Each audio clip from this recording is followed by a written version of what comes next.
Bonjour à tous et bienvenue sur la chaîne. J'espère que vous allez tous très très bien. Alors dans cette vidéo, je vais faire un tag que j'ai préparé, que j'ai fait avec Valérie, donc de la chaîne Valérie Mariotte. Alors on avait envie de préparer un tag où on allait vous présenter donc tous les jeux, enfin 20 jeux du moins. Ils sont loin d'y être tous. Les 20 jeux qu'on garderait si on devait les garder jusqu'à la fin. Euh, Logiquement, il faudrait revendre tout le reste. Bon, ça va pas être le cas. Mais voilà, j'ai choisi. Donc, alors moi, je me suis. Alors, avant de commencer le vif du sujet, vous avez le lien donc de la chaîne à Valérie. N'hésitez pas à aller la voir si ça n'a pas déjà été fait. Et n'hésitez pas à nous taguer, à mentionner nos chaînes pour qu'on puisse évidemment venir voir vos vidéos. Si vous n'avez pas de chaîne YouTube, vous pouvez quand même reprendre le tag dans les commentaires, hein. Vous mettez question 1, 2 points, et vous mettez vos jeux, question 2, 2 points, et vos jeux, etc. etc. Certains le font des fois, et c'est très sympa de le lire. Voilà, ça permet de voir votre point de vue et de voir un peu les jeux que vous avez et ce que vous avez envie de bûcher ou pas. Donc en fait, j'ai sélectionné dans ces jeux les jeux où il y a de la matière pour étudier.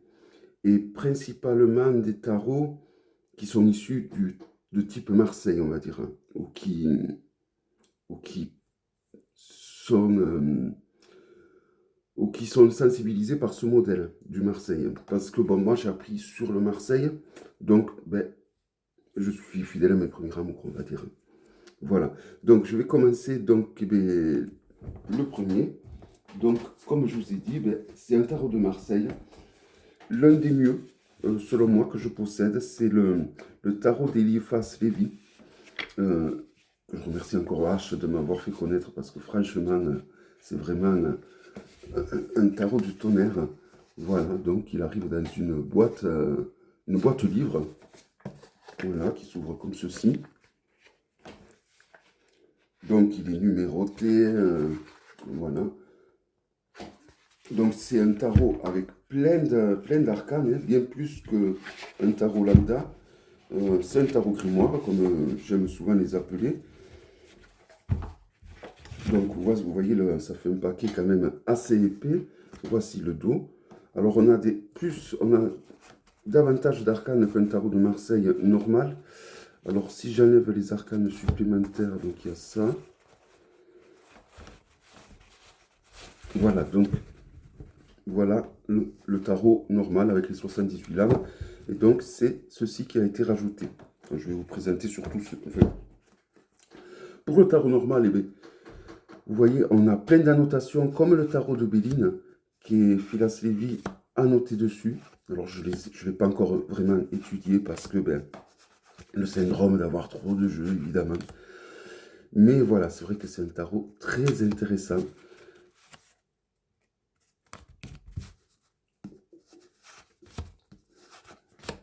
Donc, il y a la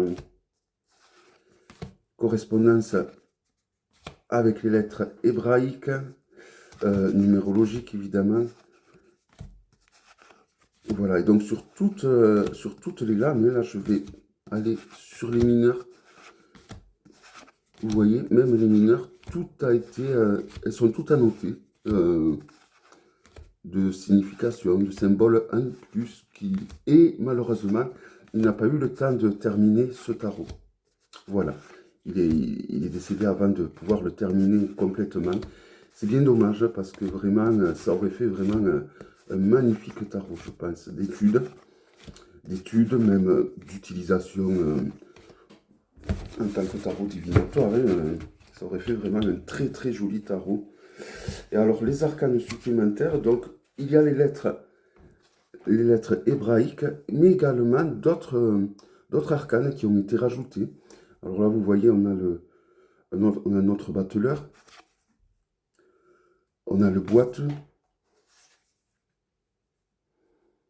alors le zoom, le focus qui ne veut pas bien marcher, évidemment. Voilà. On a Junon, on a Zeus, on a des vertus, donc qui ont été rajoutées également.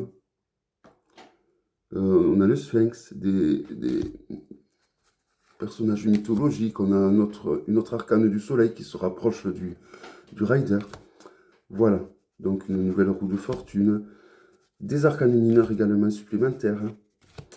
Mais voilà, comme je vous dis, il n'a pas eu le temps de tout finir parce que je pense qu'il aurait continué là-dedans, à ce niveau-là. Et il y a les lettres hébraïques qui sont somptueuses, je trouve. Voilà donc pour les lames supplémentaires qui ont été rajoutées à ce magnifique jeu. Voilà, donc vraiment, alors si je devais en garder un, évidemment, je garderai celui-là. Qui pour moi est une pépite. Même je pense que c'est le plus intéressant au niveau de toute ma collection, au niveau des Marseille que je possède. Hop, je vais brancher un petit coup le ventilateur, car je commence à avoir un peu chaud.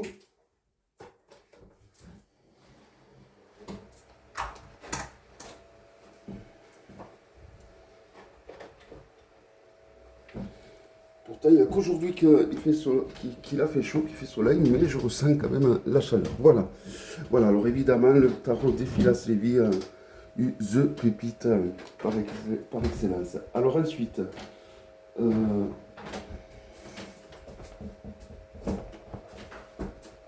le tarot de Rivesaltes. Alors pourquoi le tarot de Rivesaltes? Parce que c'est un tarot de Marseille, tout simplement. Dans la plus pure des traditions, qui a été créé de nos jours, hein. Enfin de nos jours, il y a quelques années déjà. Voyons s'il y a l'année. Bon, c'est quand même assez récent, hein. Mais ce que j'apprécie, c'est qu'il respecte donc le tarot de Marseille, mais c'est que c'est surtout des grandes lames. Et moi, j'aime beaucoup les grandes lames. Donc voilà, alors le batteleur qui est un peu abîmé, je ne sais pas comment ça va. Donc voici le dos, très joli tarotage. Et donc vous voyez, on a vraiment de très grandes lames. Alors si je le compare au Grimaud, pour vous donner une idée, voilà, vous voyez ces deux, c'est quand même des lames assez grandes. Et donc pour le côté, ben, voilà, pour l'étude, pour avoir un tarot propre, en fait, hein, parce que bon, les tarots historiques sont très bien, hein, je les trouve très jolis.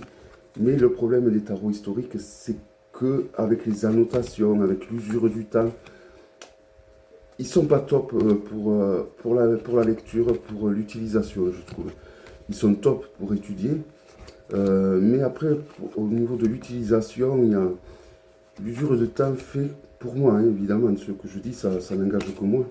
Je trouve que l'usure du temps, des fois, les rend difficilement... voilà, alors... Des fois, ça va être une force, des fois, ça va être un inconvénient. Ça dépendra du jour, de chacun. Voilà. Des fois, ça peut être un avantage comme un inconvénient, en fait, l'usure du temps.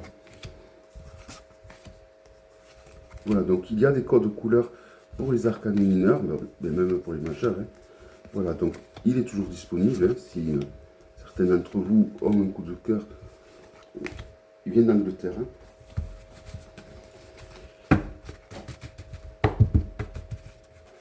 J'essaye de voir la date, l'année, mais j'arrive pas à la trouver. Pourtant, j'ai les lunettes pour le coup. Bon.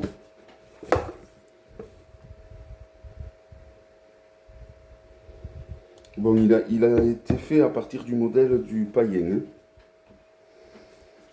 Donc, si vous n'aimez pas le païen, je ne pense pas que ce tarot de Marseille vous plaira. Par contre, si vous êtes fan du païen, en effet, ben, celui-là devrait vous plaire énormément. Voilà. Donc je suis à 10 minutes. Bon, ça va, je suis vraiment bien. Alors ensuite, évidemment, on reste dans les Marseilles, mais vraiment Marseille atypiques, le tarot de Béline. Évidemment, euh, Somptueux Tarot. Je sais pas si... Alors, il est plus trop édité en ce moment. Et on le trouve que d'occasion. Je pense qu'il sera de nouveau réédité de toute façon. Voici le dos. Il a les contours dorés. Alors, je sais que je l'avais utilisé lors d'un live et je l'avais légèrement abîmé, mais vraiment légèrement. Et ça, si... Je sais même pas si ça se... Voilà, au niveau de la dorure, je crois. Et du coup, je ne l'utilisais pas. Et du coup, après ce live, je me suis mis à l'utiliser davantage. Et quelque part, heureusement qu'il m'est arrivé cette mésaventure, parce que sinon, bêtement, je ne l'aurais pas utilisé pour ne pas l'abîmer. Et ça aurait été ridicule. Voilà, donc j'aime énormément ce tarot. J'adore principalement les yeux des personnages. Ils sont très expressifs, je trouve. Alors, c'est des yeux assez globuleux, mais qui ont beaucoup de choses à dire, je trouve. Et souvent, à travers les yeux, on voit l'âme du personnage, hein, on dit souvent. C'est à travers les yeux qu'on voit son âme. Mais voilà, et je trouve que donc ce tarot, à travers les yeux, parle beaucoup. Donc c'est un tarot assez cash, très cash pour moi. Il ne ménage pas les choses, il va droit au but. Voilà, et il est un peu de la même veine que le tarot de Philas Lévy, avec toutes ses annotations. Il a quelque chose vraiment de très ancien. Comme le tarot de Philas Lévy, je trouve que ces deux tarots ont ce truc en commun, hein, d'avoir toutes ces annotations qu'ils ont écrites. Alors, contrairement à celui-là de Philas Lévy, celui-là a été fini. Hein. Voilà.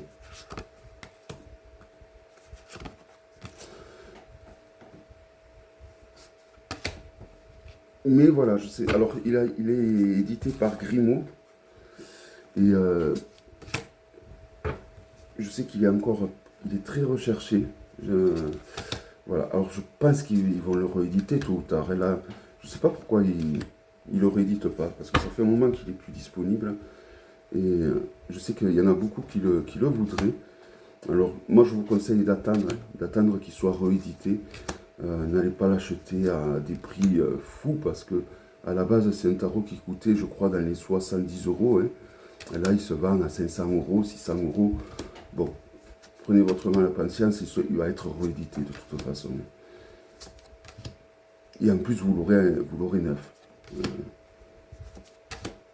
Bon, à la limite, si vous voulez l'acheter, mais une version antérieure, parce qu'il existe dans d'autres coffrets plus anciens, là, c'est différent. Mais si vous rachetez vraiment la dernière édition, attendez qu'il soit de nouveau réédité, franchement. C'est le conseil que je pense qu'ils vont le rééditer, hein, ça ne va pas durer. Hein. Voilà. Donc évidemment, celui-là, il faudrait que je me note le nombre de jeux que je présente au fur et à mesure pour pas que je dépasse peut-être. Alors, hop.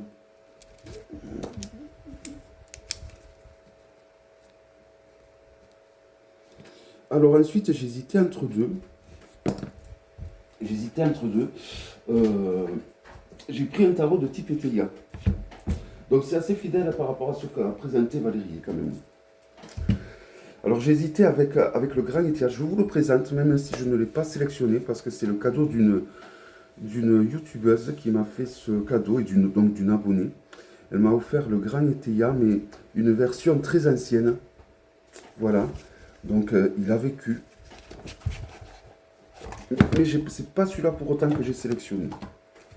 Même si, voilà, je sais que je le garderai celui-là. Voilà, vous voyez, le dos, il est comme ceci dans celui-là. Un peu comme le Grimaud. Hein. Je crois que c'est le même genre de tarotage. Oui, c'est ça. C'est le même genre de tarotage. Et là, je suis en train d'avoir une idée d'essayer de trouver une version du Grimaud avec les coins qui piquent et avec ce tarotage pour pouvoir le mélanger avec celui-là. Bon, j'en vois pas trop l'intérêt, mais bon. Voilà. Donc, voilà, les lames sont super épaisses. À l'époque, ils faisaient des lames très épaisses. Hein. Vous voyez, je ne sais pas si vous voyez. Voilà, enfin. Donc, l'Etelia, c'est en fait le premier tarot avec lequel je me suis essayé. Finalement, ça a été vraiment mon tout premier tarot que je me suis acheté pour vraiment dans l'optique... Alors, mon tout premier, ça a été le Marseille de Grimaud, que je me suis acheté, mais je ne l'ai pas gardé. Ma grand-mère me l'a fait ramener. J'étais pour dire que j'étais tout jeune, et j'avais 12 ans, je crois 12 ou 13 ans. Donc, je l'ai ramené, et après, longtemps après, bien longtemps après, j'ai acheté, donc, j'ai eu envie de tirer les cartes. Et donc, je me suis procuré donc, le Grand Eteia. Ça a été vraiment mon premier tarot. Mais j'ai sélectionné le jeu de la princesse tarot. Voilà, qui va donc être mon quatrième tarot.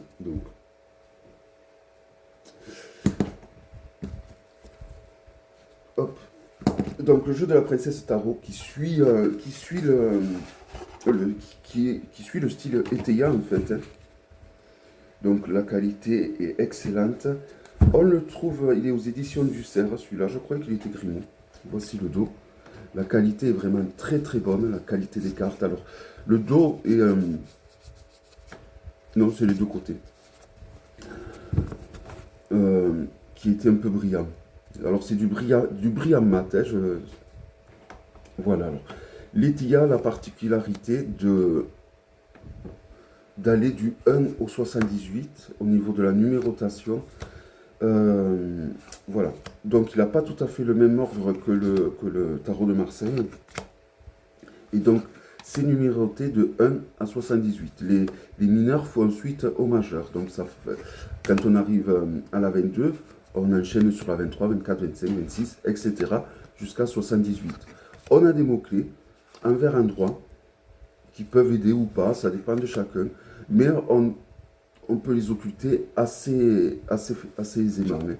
Voilà, c'est ça que j'apprécie aussi à l'époque, dans les tarots anciens.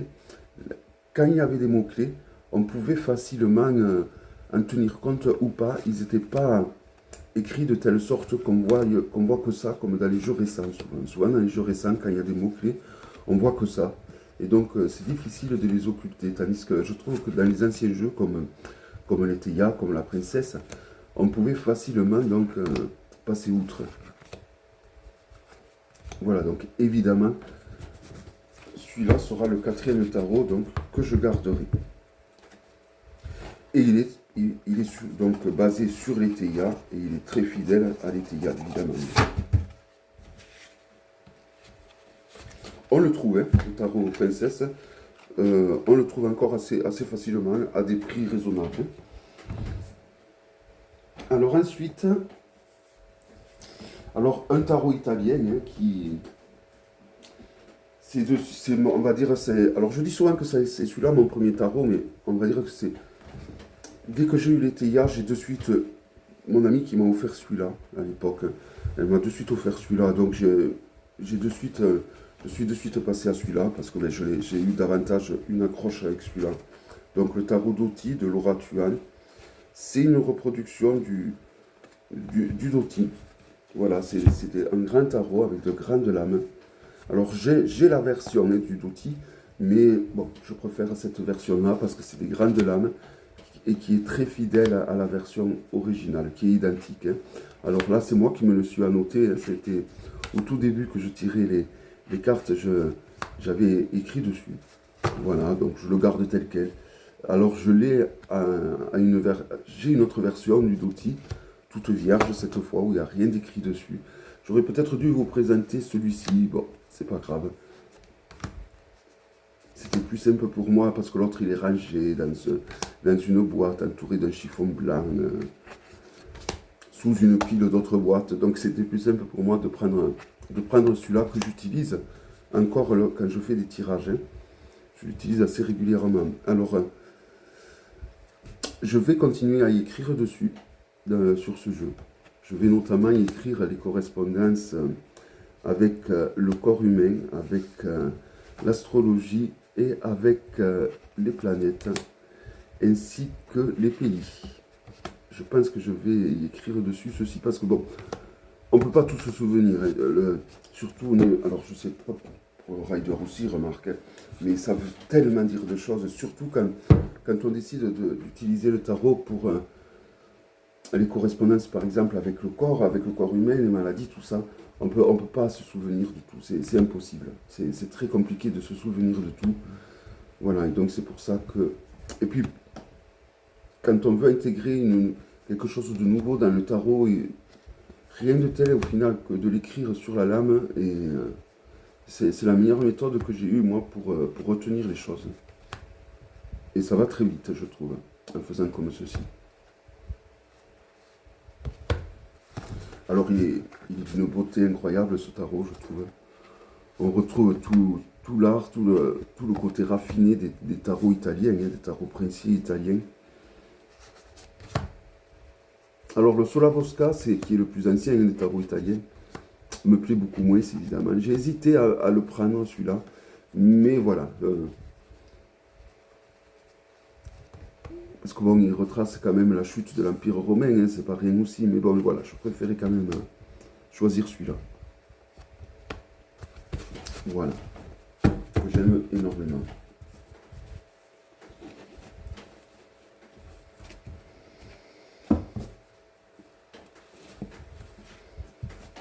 Alors ensuite, un tarot récent, mais qui a quand même beaucoup de charisme pour un tarot récent, c'est le tarot de Mr. Freeborg, qui a été fait donc en tenant compte donc de ces fameux tarots italiens qui me tiennent tant à cœur. Donc il me plaît énormément. Alors j'ai l'extension qui va avec. Donc l'extension comprend les signes astrologiques, les éléments ainsi que quelques vertus. Voici le dos. Donc c'est un tarot qui suit le Michiante. Alors j'hésitais à prendre le Michiante. Mais finalement j'ai pris celui-là parce que je le trouvais plus joli, tout simplement.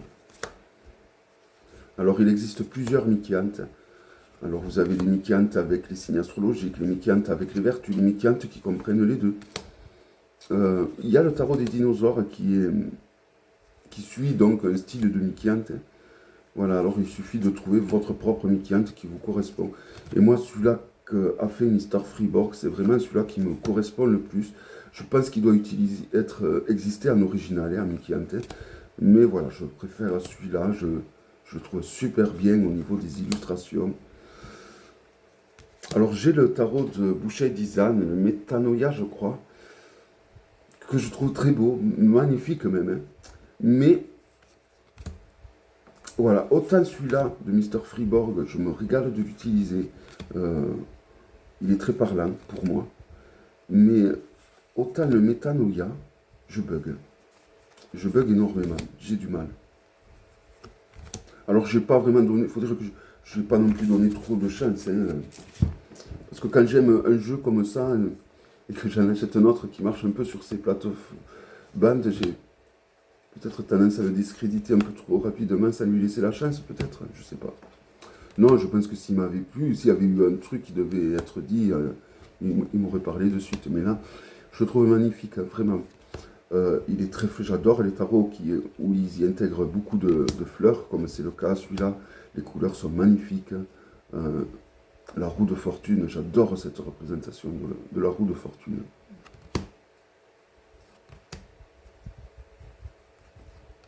Voilà. Et je trouve que l'extension est vraiment... En ayant cette extension, je ne me vois pas avoir ce jeu sans l'extension, en fait. Pourtant, je ne suis pas trop astrologie hein, avec les tarots. C'est pas du tout mon truc, l'astrologie. Autant la numérologie, oui, ça va beaucoup me parler. Je vais vraiment beaucoup l'utiliser. Mais l'astrologie, je vais être un peu plus réfractaire. Bon, à la fois, l'astrologie, il n'y a pas besoin d'être un pro en astrologie hein, au niveau du tarot. Hein, juste de savoir la signification des signes, des planètes, des maisons. Voilà, il y a besoin de savoir juste ça. Hein. Voilà, mais toujours est-il que, voilà. Celui-là, je trouve que, même si c'est un tarot récent, il mérite...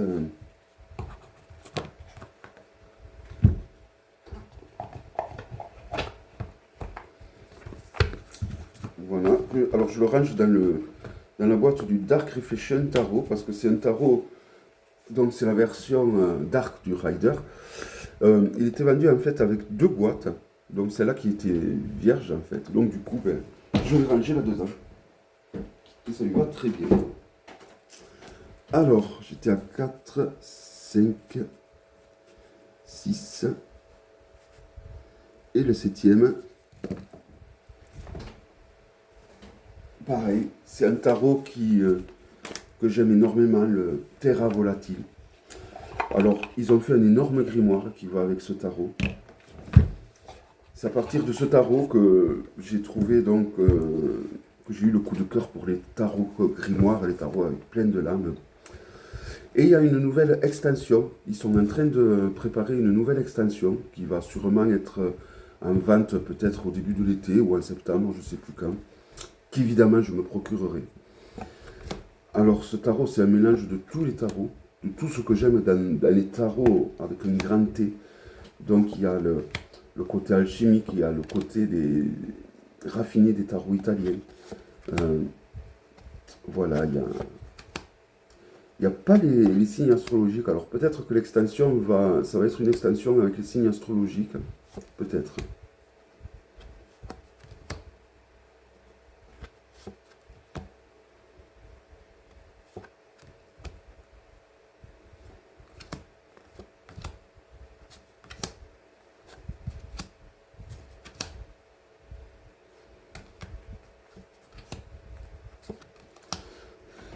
D'ailleurs, je suis en train de penser que Valérie cherchait un jeu avec une cinquième famille d'arcanes mineurs, comme celui-là, parce que celui-là contient une cinquième famille d'arcanes mineurs. Et il y en a un aux éditions Schiffer Publishing que je n'ai pas gardé d'ailleurs. Il faudra que je lui transmette le lien. Voilà, j'adore ce jeu. À tous les niveaux, les graphismes sont magnifiques. Et j'ai vraiment hâte d'en savoir un peu plus sur cette nouvelle extension qu'il propose. Donc ça va être un tarot super épais. Il va falloir que je trouve une autre boîte parce que du coup celle-là va être trop petite. Mais voilà, les illustrations sont magnifiques. Alors soit vous pouvez créer votre propre tarot,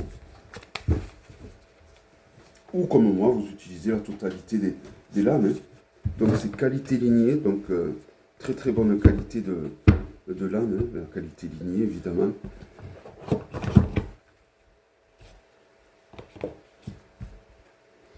Donc, il se trouve basé au Portugal, si vous êtes intéressé pour acheter ce jeu. Donc, pas de frais de douane, pas de frais de port exorbitants. Donc, vraiment, il a tout pour lui, pour moi, ce jeu. Alors, ensuite, donc, 1, 2, 3, 4, 5, 6, 7. Voilà, et là, on va partir du côté de Thoth. Mais je n'ai pas sélectionné le Thoth original. Parce que moi, le Thoth original, il ne me plaît pas tant que ça, en fait. Je suis pas fan. Je suis pas trop fan du jeu d'Aleister Crowley. Alors peut-être que ça viendra hein, avec le temps. Mais bon, je pense que si ça avait dû venir, ça serait déjà venu. Alors j'ai sélectionné le Telos Tarot. Voilà. Donc, qui est un jeu de MMLin. Alors, ça commence à se voir que je l'utilise beaucoup. Vous voyez, tout commence à... Pourtant, il est neuf. Hein. Mais bon, voilà, j'ai pas été tendre déjà. Voici l'intérieur. Alors, tous les jeux de MMLin sont dans des boîtes comme ceci. Ça a vraiment du cachet si vous avez les autres jeux de elle. C'est que des dérivés de Thoth hein, qu'elle propose. Voilà, donc il est très magique, ce jeu, très magique. Il y a beaucoup de magie dans ce jeu. Il a été créé en tenant compte, alors moi qui n'aime pas spécialement l'astrologie, c'est vraiment un jeu qui use beaucoup de l'astrologie pour le coup. Il a été créé en tenant compte, entre autres, des décans, mais de l'astrologie en général. Hein. Mais on peut quand même, je trouve, hein, que de tous les dérivés de Thoth que je connaisse, c'est un des rares qu'on peut utiliser de façon comme ça, de façon intuitive. Alors je pense que le fait qu'il y a... C'est un jeu donc qui est fait pour être utilisé en tant qu'objet magique, je crois. Hein. On en saura un peu plus quand elle aura fini d'écrire son énorme livre qui va aller avec ce jeu. Mais voilà, je trouve que c'est l'un des rares jeux qu'elle a créé qu'on peut utiliser comme ça, de façon intuitive. Les autres un peu moins quand même. Hein. Les autres sont assez fidèles, je trouve, au Thoth. Tout comme celui-là, il est très fidèle au Thoth. Hein. Mais quand même, il a une imagerie quand même assez différente qui est très parlante. On a beaucoup de scènes de vie dans ce jeu. Donc du coup, c'est un jeu qui est très intuitif en fait, tout simplement. Euh, voilà, il y a beaucoup de scènes, il y a beaucoup de scènes de vie sur chacune des lames, et donc du coup, c'est un jeu très parlant, c'est un jeu très ésotérique, il y a beaucoup de symbolisme dessus, évidemment. Euh, voilà, donc pour moi, c'est l'un des meilleurs qu'elle a créé. Alors j'aime énormément le Rosetta Tarot, qui est très fidèle au tot, pour le coup, mais qui là me plaît beaucoup. Alors, je pense que je me le reprocurerai, le Rosetta, je l'avais revendu, parce que j'avais le petit format, et j'aurais voulu l'avoir plutôt en grand format, quitte à l'avoir. Mais je pense que je me le reprocurerai, parce que de tous les dérivés du tot que je connaisse, le Rosetta est le plus fidèle au tot. Et c'est bien quand même d'avoir soit le tot ou un jeu qui reste très fidèle au tot quand même. Bon, j'ai le jeu d'Aleister Crowley, je l'ai de toute façon. Mais ça restera ni plus ni moins qu'un jeu d'études finalement. Mais c'est pas pour autant celui-là que j'ai sélectionné parce que, bon, comme je vous ai dit, moi j'accroche pas. J'accroche pas du tout. Alors je sais que ça fait un peu. Comme je dire ça parce qu'il a le vent en poupe ce tarot de Tot, mais bon, voilà, il ne plaît pas. Après voilà, il faut jamais dire Fontaine, je ne boirai jamais de tonneau parce que les choses changent. Oui, il va falloir que je les coupe, ces cheveux qui déplacent. Voilà, ensuite. Donc, 1, 2, 3, 4, 5, 6, 7, 8. J'essaye de ne pas dépasser, évidemment. Hein. Alors, un autre qui est censé être un dérivé de Tot, mais que pour moi n'est pas du tout un dérivé de Tot, c'est un rider. Il a de Tot que les arcanes de cours, c'est le Lovelyom Tarot, qui est basé sur la mythologie hindoue. J'aime énormément les illustrations de ce jeu. Pour moi, alors vous savez, j'en avais que pour le Bonnet Stone. Bizarrement, je ne l'ai pas sélectionné dans ma sélection. J'ai même sélectionné aucun jeu d'Anatolian, j'en reviens toujours pas. Comme quoi on change. Mais voilà, celui-là est par contre de toute beauté. Alors il est en précommande, je sais, au Salon des Arcanes, si ce jeu vous intéresse. Alors, est-ce qu'elle va revoir la qualité des lames? Franchement, si dans sa nouvelle édition, il a des lames plus épaisses, peut-être que je me le reprocurerai, parce que c'est vraiment un jeu qui me plaît énormément. Et pour l'avoir, en fait, dans un pochon, pour que je le prenne plus facilement. Voici le dos.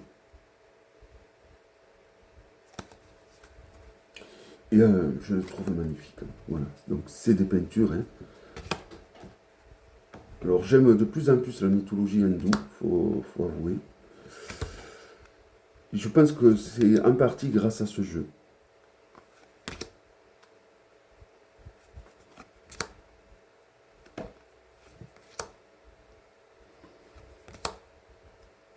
Voilà, je le trouve magnifique. Donc je ne m'étais pas trompé quand à l'époque je l'avais présenté, j'avais dit qu'il avait détrôné le Bonnet Stone. Bon, ça ne m'avait pas duré, après j'avais dit que finalement non, je préférais le Bonnet Stone, mais si, il a bien détrôné le Bonnet Stone pour moi, hein, ce jeu. Voilà, je l'aime vraiment énormément. Donc c'est censé être un dérivé du Tot, mais je trouve quand même qu'il est assez proche d'un Rider. Voilà, il n'y a qu'au niveau des personnages de cours finalement. Après, vous pouvez l'interpréter comme un Rider ou comme un Tot, peu importe, hein, finalement. J'ai complètement oublié la force, si elle est avant la justice.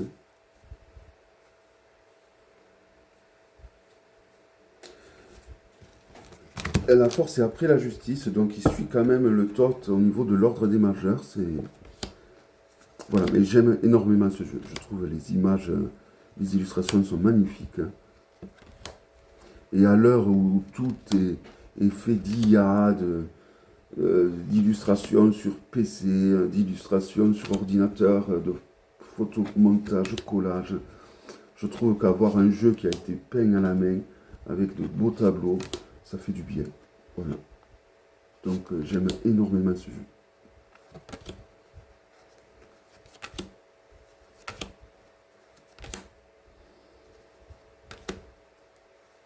Un peu comme Anatolian. Hein. Ces jeux sont des œuvres d'art qui sont peintes de base qu'à la main. pas une touche d'informatique. Moi, j'ai du mal, de toute façon. Alors, j'ai du mal avec l'IA, mais j'ai du mal aussi avec les jeux qui sont faits. D'ailleurs, c'est pour ça que j'ai les Children of House, Lara, que j'aime beaucoup. Hein. Je les utilise pas trop, finalement, parce que ben, c'est des jeux qui sont faits par ordinateur, et donc, finalement, voilà, je trouve qu'ils ont qu'un jeu, quand il est fait à la main, il a quelque chose de beaucoup plus puissant que tous ces autres jeux qui sont faits sur ordinateur. Alors évidemment, ce n'est que mon avis. Hein.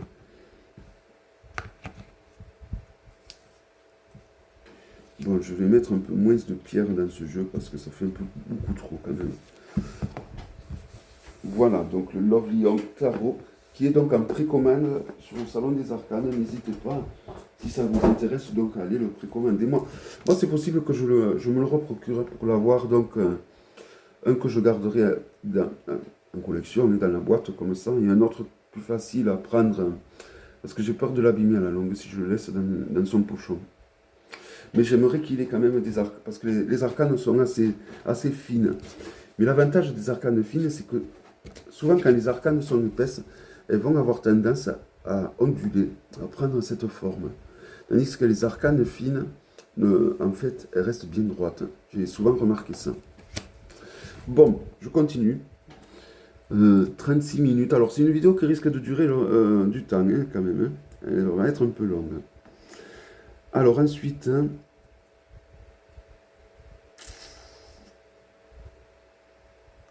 Ensuite, je vais partir sur des jeux qui ont un lien avec des mythologies.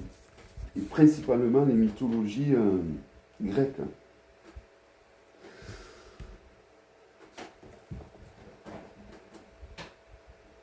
Alors, avant d'aller sur les jeux qui sont liés à la mythologie, je vais vous présenter un jeu qui est lié à la Bible. Parce que quand on étudie le tarot de Marseille, il faut s'intéresser à la mythologie grecque ou romaine, hein, mais également il est très empreint de christianisme. Et donc, ça peut être intéressant d'aller feuilleter la Bible. Et j'ai trouvé un jeu, il y a déjà un petit moment, qui est le tarot de la Bible de Gustave Doré, que j'aime énormément, évidemment.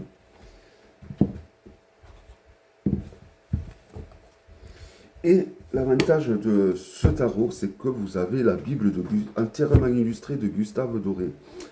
Vous le retrouvez sur Amazon. Alors, c'est un énorme livre, super épais. Et toutes les illustrations de ce tarot se retrouvent donc dans cette Bible. Donc vous pouvez avoir les deux jeux pour pas cher du tout. Alors, le tarot sera un peu plus cher, évidemment. Voici le dos. Il est sur des tons sépia. Et donc, toutes les illustrations qui sont là-dessus sont référencées donc, dans la Bible de Gustave Doré, qui se trouve donc à moins de 20 € sur Amazon. Donc voilà, il y a vraiment de la matière pour étudier ce tarot, et ça, j'apprécie beaucoup. En plus, il respecte l'ordre des majeurs il respecte l'ordre du Marseille au niveau des majeurs. Et c'est quelque chose que j'affectionne beaucoup, ça.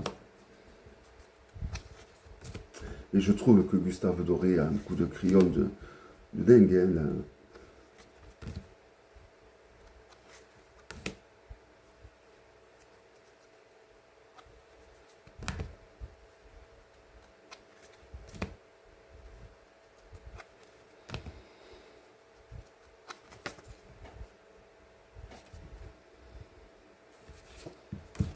Voilà, donc vous avez là le nom traditionnel, mais également la correspondance biblique, donc sous chacune des lames.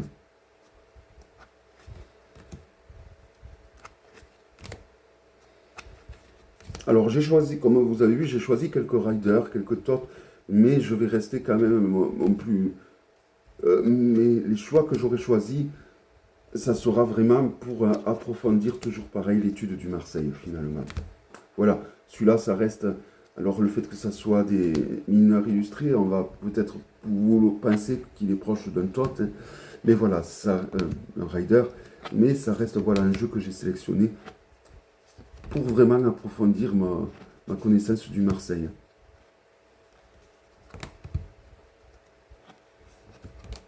Voilà, donc il est toujours disponible. Alors je sais qu'il existe en d'autres formats, d'autres éditions. Mais de toutes les éditions qu'il existe, de tous les tarots de Gustave Doré qu'il existe. Celui-là qui est vraiment en symbiose avec la Bible de Gustave Doré, c'est vraiment celui-là. Je les ai tous eu sauf un dans mes doigts. Et c'est vraiment celui-là qui a été vraiment créé en symbiose avec donc la Bible. D'où son nom d'ailleurs.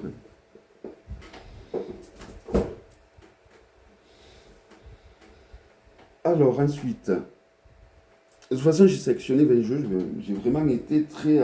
voilà, il n'y a que le tarot des théâtres que je voulais vous présenter, que voilà, j'ai fait un écart, mais sinon vraiment j'ai été très fidèle. C'est pas souvent que je suis très sérieux dans le nombre de jeux lors des vlogs. Alors ensuite, je vais continuer donc dans le côté catholique avec deux jeux pour le côté kabbalistique, on va dire. Donc deux tarots, le Goetia et le Noctoria. Donc j'ai les versions collector, ils existent à mass market. Alors ça, je vais être assez bref parce que Valérie vous l'a présenté. C'est le jeu donc qui correspond aux anges de la Kabbale. Donc moi je vous conseille, si vous savez ce jeu, de vous procurer la Bible d'Enoch. Car tous les anges qui sont référencés dans ce jeu sont référencés dans la Bible d'Enoch. Enoch qui est l'arrière-grand-père de Noé. Donc c'est une Bible qui est canonique uniquement en Éthiopie. Sinon je crois que au début du 8e siècle, dans les années 800 par là, elle a été considérée comme apocryphe, sinon jusqu'à dans les années 800, ce n'était pas le cas. Il est toujours disponible, hein, ce jeu de Kickstarter, sur le site de Los Carabeo, vous pouvez le trouver.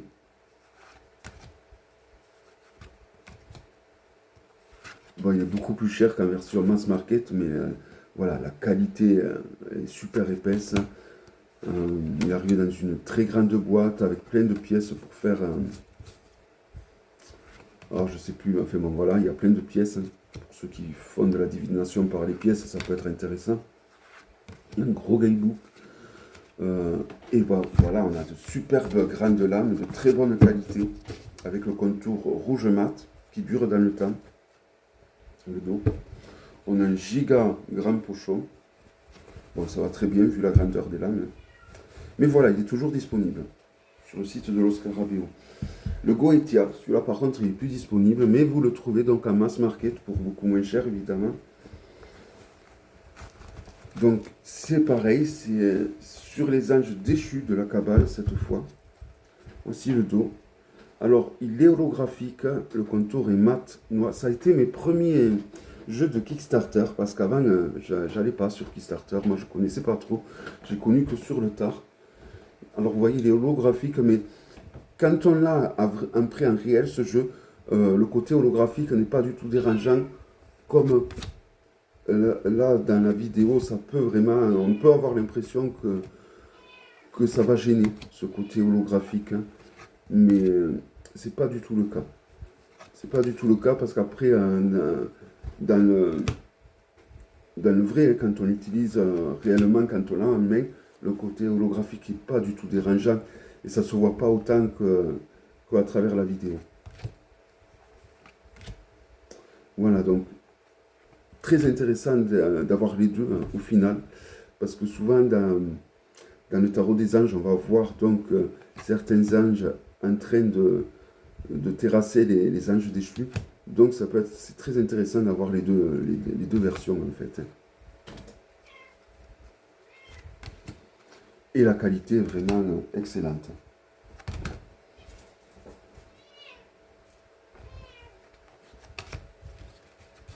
Eh bien Manjou, donc ma chatte, allez va t'allonger sur le fauteuil. Elle était en colère parce que la porte de derrière moi est fermée.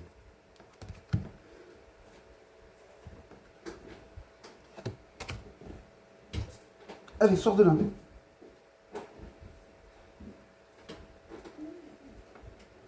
Et elle est têtue, hein, vraiment, quand elle se met quelque chose dans la tête, c'est une catastrophe. Hein.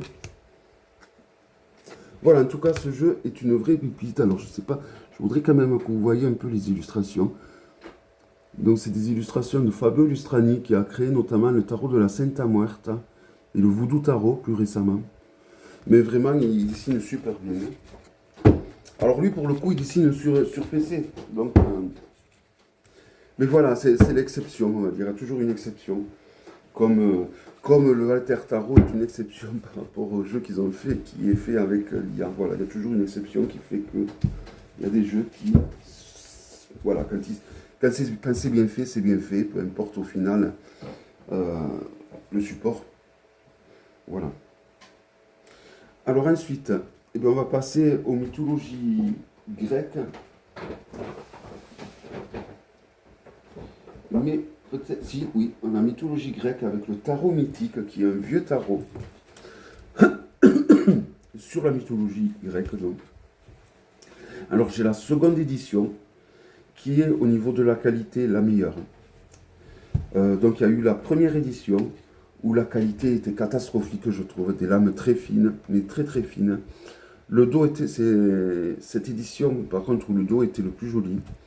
Bon, voilà le dos de la seconde édition, à quoi il ressemble. Il est toujours bien plus joli que la troisième édition, toutefois. Voilà, donc il existe en 3 éditions, la première, la seconde et la troisième. Donc la troisième édition, l'avantage c'est que les cartes sont de très très bonne qualité. Voilà, chose qui n'est pas le cas dans la première édition et dans la seconde édition. En plus, la seconde édition conserve la beauté graphique de la première édition. Parce que quand vous voyez la troisième édition, c'est pas aussi fouillis, c'est pas... Ils ont simplifié le côté graphisme et c'est beaucoup moins joli en fait. Il y a beaucoup moins de détails, il est beaucoup moins réussi dans la troisième édition. Le seul côté positif de la troisième édition, c'est le guidebook.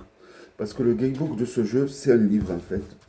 Et le problème de la première et la seconde édition, c'est que le guidebook était tout petit, le livre était tout petit. Et donc même avec des loupes et des lunettes, c'est très compliqué de le lire, je trouve. Voilà, donc l'idéal de ce jeu, ça serait d'avoir la troisième édition pour le livre, qui est pour le coup écrit sur un vrai livre broché, et d'avoir la seconde édition pour la qualité des lames et la beauté graphique des lames. Voilà, donc c'est un tarot qui a fait ses preuves.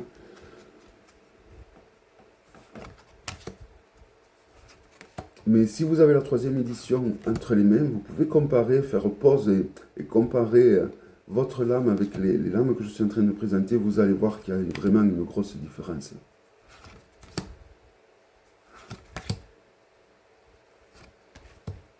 Voilà, j'aime beaucoup ce jeu. Ça, on va dire que c'est... il fait partie de mes tout premiers jeux avec lesquels j'ai bossé le tarot. Peut-être mon second ou mon troisième jeu. Mon troisième peut-être. Donc les arcanes majeurs vont représenter la plupart des dieux de la mythologie grecque. Et les arcanes mineurs vont être reliés à des contes mythologiques. Donc on a Jason et les Argonautes. On a l'histoire d'amour entre Eros, donc le fils d'Aphrodite, et je ne sais plus son nom. Ça, il faudrait que je le relise pour me...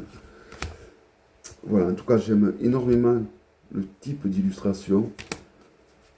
Voilà, c'est un jeu qui... Je sais que je vais le ressortir, ce jeu. Je vais le ressortir, je vais le réutiliser, le proposer, donc... voilà, mais c'est dommage que dans sa troisième édition, ils ont décidé de faire vraiment le dos de la troisième édition, il est affreux. Et la qualité des cartes. Et le pire, c'est surtout le graphisme des images qui... Je ne sais pas pourquoi ils ont simplifié les illustrations et du coup c'est beaucoup moins joli. C'est dommage. Alors ensuite, un autre jeu sur la mythologie grecque que j'aime vraiment énormément, qui est The Odyssean Tarot. Donc c'est un tarot assez récent celui-là. Il vient avec un énorme livre aussi, un livre broché. Donc là, c'est un jeu qui est fait à partir d'œuvres d'art, je pense. Voici le dos avec une jolie méduse. On a de grandes lames. Comparé avec le Grimaud, vous voyez, c'est de très grandes lames. Et encore, je ne suis pas bien. Voilà, avec un code de couleur. Et je le trouve magnifique. Alors j'aime énormément les jeux qui sont faits comme ça à partir d'œuvres d'art, hein. Donc évidemment ce jeu, je ne pouvais que le sélectionner en plus sur la mythologie grecque, qui est vraiment ma mythologie, qui reste ma mythologie de prédilection, hein. Même si je dis que j'aime la mythologie hindoue, je reste quand même assez fidèle à cette mythologie-là. D'ailleurs, j'irai, je pense que dès que j'ai l'occasion, dès que je retrouve un peu plus d'autonomie et de liberté, ça sera l'un des endroits où j'irai. Donc en Grèce, et principalement au Mont Olympe, c'est un endroit où j'irai direct.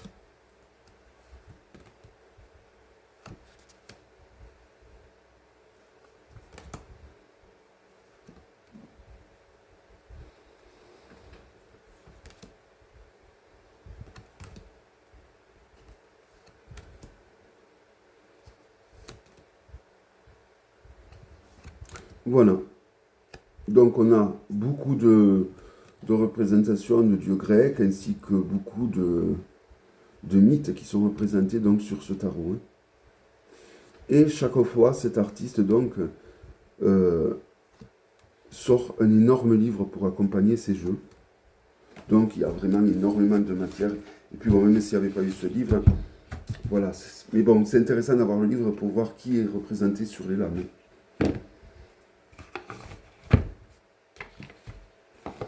Voilà. Alors ensuite, j'ai choisi un jeu qui je trouve, alors pas encore de suite, un autre jeu sur les mythologies. J'ai oublié le nom de cet artiste. Celia Conway. Alors j'ai oublié le nom du tarot. Alors pareil, elle a fait un superbe gamebook qui va avec ce jeu. Donc voici le dos. Et alors j'aime énormément ce jeu. Graphiquement, je le trouve magnifique, hein. En plus, il a les contours cuivrés ou or antique, hein, voilà, qui durent dans le temps normalement. La forme des lames est très originale. Et vous voyez, sur chaque lame, vous allez avoir des représentations de plusieurs divinités, de plein de panthéons différents. Donc vous avez la mythologie grecque, la mythologie égyptienne, la mythologie slave, la mythologie nordique, la mythologie africaine, la mythologie inca, la mythologie maya. Vous avez toutes les mythologies de tous les continents confondus. Donc je trouve qu'il est super intéressant, ne serait-ce que pour ça.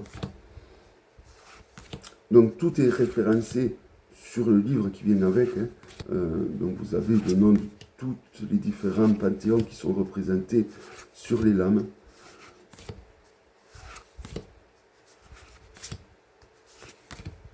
Parce que je trouve que dans les mythologies, il y a souvent... on peut retrouver dans ces vieilles mythologies souvent notre futur finalement, hein, ou la compréhension du présent.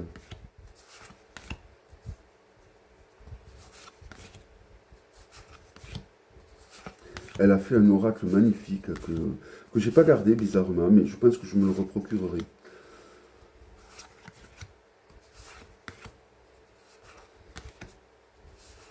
Alors elle a notamment fait le Shimmering Veil Tarot que je n'ai pas sélectionné, mais il sera présent dans d'autres vlogs. Donc là on a les 4, hein, qu'on reconnaît assez facilement. Voilà, il y a vraiment la représentation de plein de panthéons différents. Donc voilà, pour ce côté-là, j'ai sélectionné évidemment ce jeu.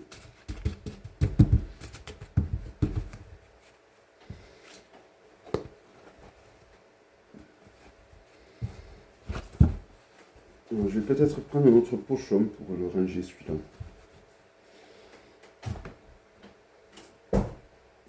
Alors ensuite,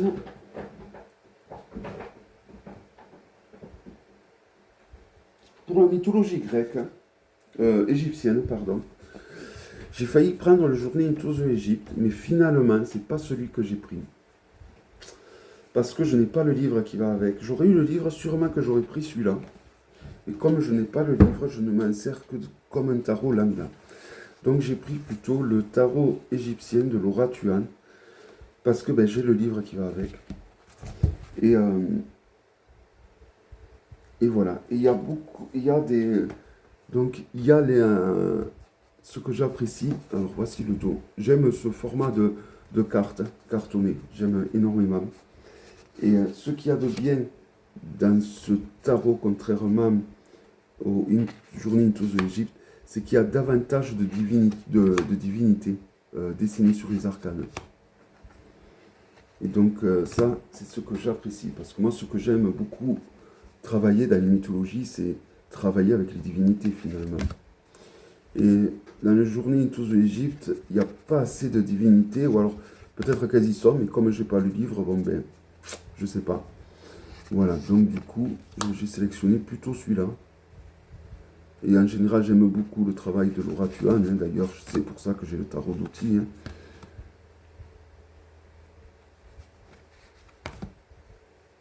On le trouvait aussi ce jeu, hein. On le trouve encore. Hein.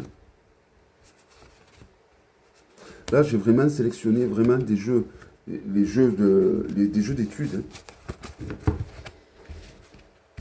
Voilà, et donc dans le livre qui est en français donc, de Laura Tuan, on trouve donc le nom et la référence de toutes les divinités mythologiques qui sont représentées donc sur les lames. Donc pareil, hein, avec des mots-clés, un vert endroit. Elle a fait, en général, quand Laura Tuan a fait des jeux, alors c'est souvent aux éditions de Vinci, elle a souvent fait des jeux de très bonne qualité, avec des gamebooks très bien fournis, qui va avec ces jeux. Donc c'est pour ça que ça ne m'étonne pas que j'ai... Et puis bon, comme il y aura une partie 2 avec des oracles et des petits le normal, là j'aurai davantage pour le panthéon égyptien, j'aurai davantage de quoi assouvir mes envies au niveau des oracles. Ça a été compliqué au niveau des tarots. Autant au niveau des oracles et petit le normand, ça me fait pas du tout peur. Mais autant pour les tarots, ça a été très compliqué de choisir un... Alors il y a ça qui s'est défait, je me dépêche de... Autant pour les tarots, ça a été assez compliqué de sélectionner vraiment les tarots. Et après, finalement, j'ai sélectionné vraiment les tarots d'études.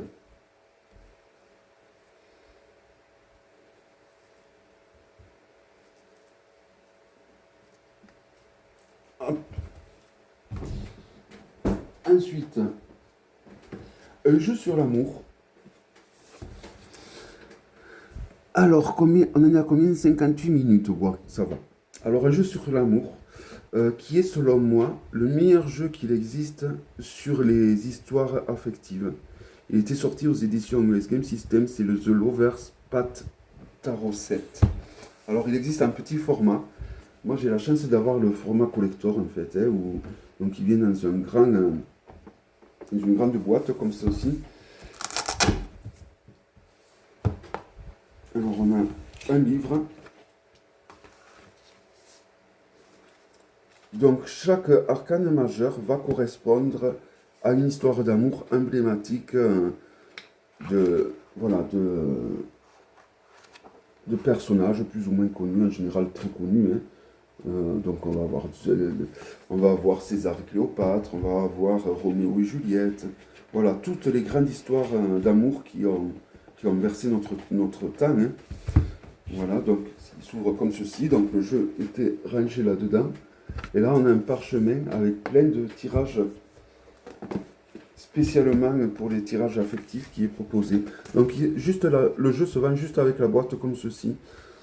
Voilà, mais moi, ça me tenait à cœur d'avoir le format collector pour avoir vraiment le livre qui va avec. Et la particularité donc de ce jeu, c'est que sur les arcanes majeurs, il va y avoir que des couples qui vont être représentés. Donc par exemple Ariane et Dionysos,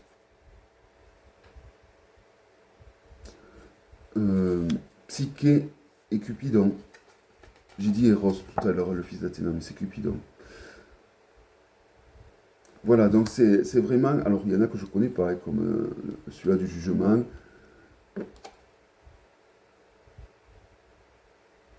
Ivan et Odette. Voilà, c'est vraiment les plus gros, les plus belles histoires d'amour qui ont versé notre temps. Et je trouve que c'est vraiment le meilleur des jeux qu'il existe pour les histoires affectives.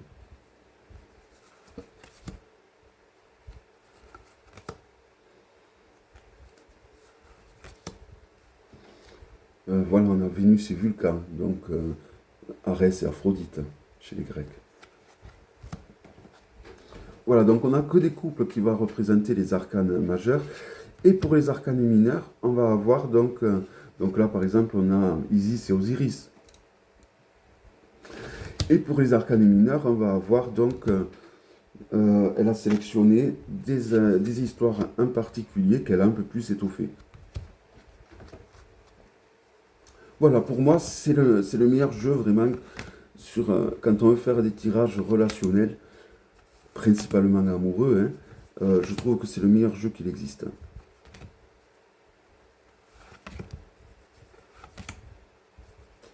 Et d'ailleurs, je vais un peu plus l'étudier, je vais le ressortir parce que j'avais commencé, mais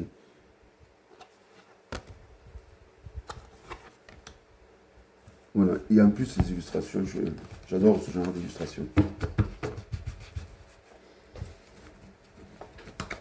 Voilà, en tout cas, sachez qu'il existe juste un format comme ça. Et après, bon, vu qu'il y a le nom des couples sur les arcanes, avec Internet, vous pouvez quand même vous en sortir, hein. Le livre n'est pas une obligation, hein. Vu que c'est quand même des couples mythiques, on peut trouver vraiment tout ce qu'il faut sur le net, hein.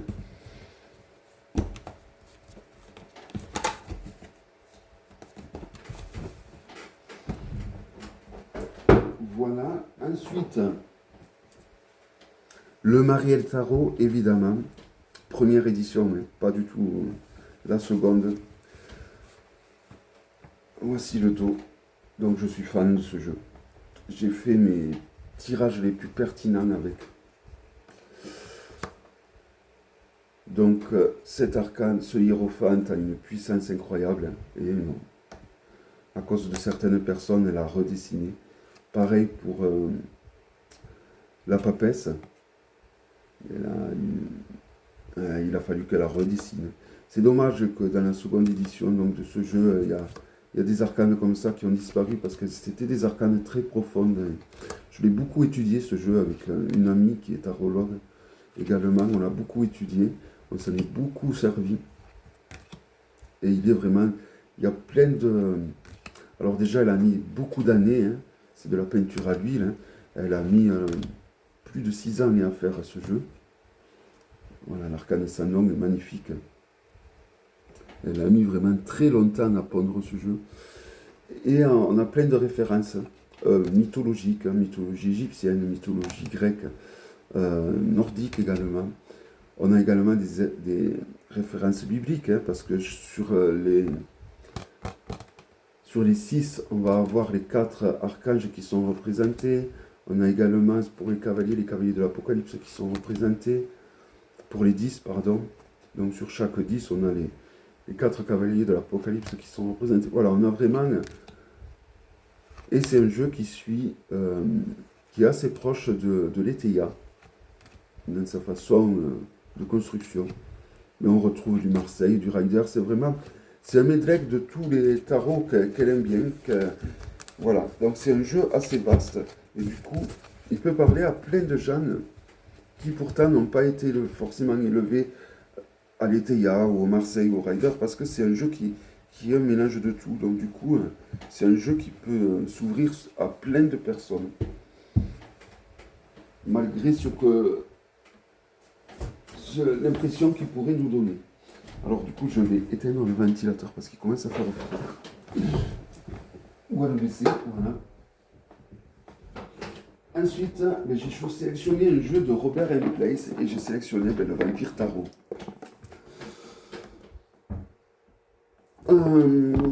J'hésitais avec le tarot occulte, je crois. le dernier tarot, qui est un tarot de type Besançon. J'ai vraiment hésité avec celui-là.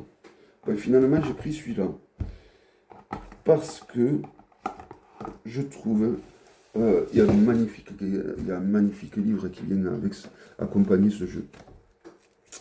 Voilà, et donc c'est un jeu où il y a plein de matières pour l'étudier. Et c'est un jeu qui parle super bien et que vous pouvez utiliser sans être obligé de... Si vous n'avez pas envie de l'approfondir, vous pouvez très bien le sortir de sa boîte et l'utiliser. Voilà, alors c'est un jeu à la base qui coûtait, je crois, une trentaine d'euros. Même pas, hein, sur Amazon. Voici le dos qui est magnifique. Il a des coins qui piquent comme j'aime. Les cartes, les lames collent hein, les unes aux autres. Ça. Mais je pensais qu'avec le temps, elles ne colleraient moins, mais elles continuent toujours à coller.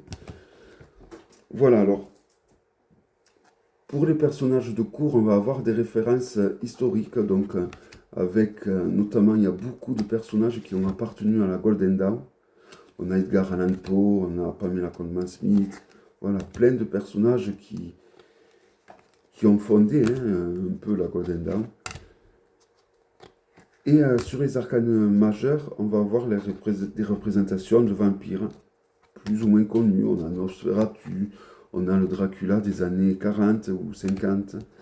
Voilà, on a le Dracula de Coppola. On a vraiment tous les plus grands Dracula, les plus grands vampires de notre temps, qui sont représentés donc, sur les personnages des arcanes majeurs. Et donc, vous voyez, Edgar Allan Poe, donc, pour les personnages de cours, on va avoir donc voilà, des personnages de cette époque-là, de l'époque de la naissance de la Golden Dawn. Pamela Colman Smith.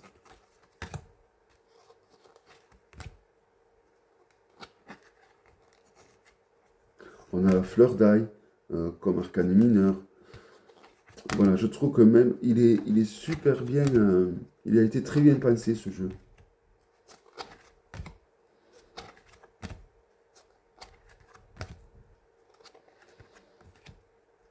Voilà, et donc du coup j'ai sélectionné celui-là parce que je trouve qu'il offre voilà, beaucoup de matière aussi à étudier.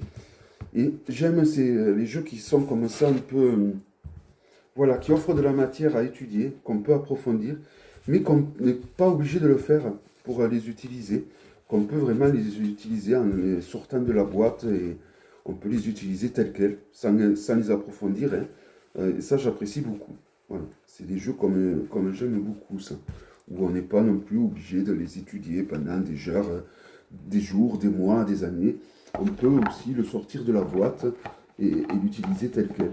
Alors certes, on ne l'utilisera pas complètement comme à 100% de ses capacités, mais voilà, il sera quand même...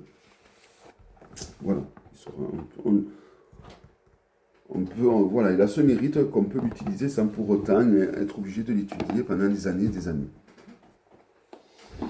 Et après, un dernier jeu, finalement, je ne sais plus ce que j'avais pris, je l'ai enlevé, parce que je me suis dit quand même, tu prends même pas un jeu sur les animaux, et alors voilà, et alors j'en ai enlevé un, je ne sais plus lequel c'était, donc j'ai bien fait de l'enlever, sinon je m'en souviendrai. Et j'ai pris donc, pas forcément le jeu sur les animaux que j'ai qui me plaît le plus, c'est pas du tout le cas, même s'il me plaît beaucoup, c'est le Animal Botanical Tarot Deck. Voilà, alors j'ai pris celui-là parce que, pareil, toujours pareil, c'est celui-là que on peut le sortir de la boîte, on peut l'utiliser, mais surtout c'est celui-là où il y a le plus de matière à étudier. Voici le dos. Alors déjà, c'est que des tableaux. C'est quelqu'un qui est mondialement reconnu pour ses illustrations sur la faune, la flore et les animaux. Et donc sur chaque arcane, alors déjà il y a un gros guidebook, enfin un gros guidebook, il y a un guidebook bien rempli qui est livré avec ce jeu. Et donc dans ce guidebook, on va avoir donc toutes les références qui sont sur les lames. En fait, sur chaque lame, on va avoir 3 espèces. Alors ça se voit peut-être pas, mais là par exemple, donc, on va avoir le gros animal, l'animal central. Souvent on va avoir des insectes. Bon, là c'est des grenouilles. Vous voyez, on a des grenouilles. Et on a également une plante qui a son importance. Donc on a sur chaque lame 3 objets qui ont une importance. Là, par exemple, on a un papillon. Donc, on a cette espèce de grue, et le papillon, ainsi que la plante. Et comme ça pour toutes les lames. Voilà, alors c'est là, donc le 9 de denier. On va avoir donc l'ours, la souris et les champignons. Voilà, pour chaque lame, on va avoir 3 espèces qui vont être représentées et qui vont avoir de l'importance au niveau de la signification de la lame. Donc voilà, je trouve que ce jeu est intéressant, toujours pareil, parce que voilà, il y a de la matière si on a envie de l'étudier.